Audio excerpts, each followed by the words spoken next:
Monsieur le grand rabbin, bonjour. Bonjour.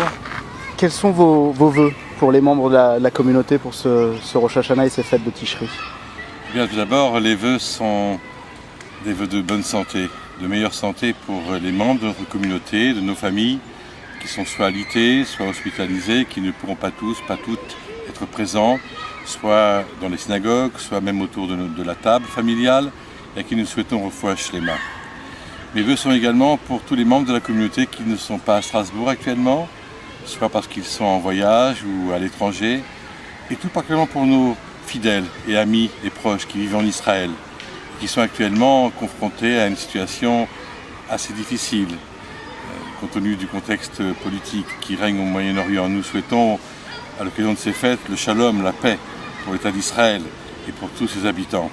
Et puis bien sûr, des vœux de Shana Tova pour l'ensemble de la communauté, grands, petits, familles, les élèves de nos écoles, les enfants que je vois ici régulièrement, surtout le Shabbat, prendre quelques distractions. Et souhaiter que cette année se confirme l'importance de la communauté de Strasbourg, au niveau de sa ferveur, au niveau de sa solidarité, au niveau de sa présence dans la cité, au niveau du dialogue interreligieux, au niveau de l'éducation, au niveau de ses initiatives en matière de cacheroute, en matière de tradition. Nous avons ici, Dieu soit loué, un nombre important de rabbins, d'éducateurs, un nombre important de synagogues, d'oratoires, de bâtés midrashot. C'est vraiment un havre, je ne dirais pas de paix toujours, mais un havre de ressourcement. Et je souhaite que cette année soit effectivement un démarrage, un éveil, c'est le sens d'ailleurs du rite du shofar, un éveil spirituel, mais aussi un éveil d'amour, un éveil de bienveillance, un éveil de pardon pour ceux qui ont pu parfois nous causer du tort. Si nous voulons que règne effectivement la paix en Israël, si nous voulons effectivement que chacun d'entre nous retrouve une paix intérieure, le bien-être,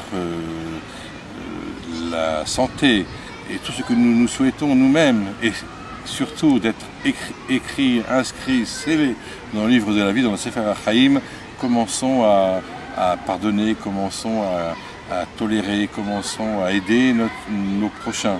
Et essayons justement de bâtir une communauté à l'aube de cette nouvelle année avec ses valeurs de chesed. C'est vraiment ce que je souhaite, c'est le message que j'aimerais vous donner et donner à l'ensemble de ceux qui pourront accéder à notre site communautaire et à notre communauté bien sûr, en renouvelant mes vœux de Ktiva Chatima Tova. Soyez toutes et tous inscrits dans le livre de la vie, de la paix et du bonheur. Amen.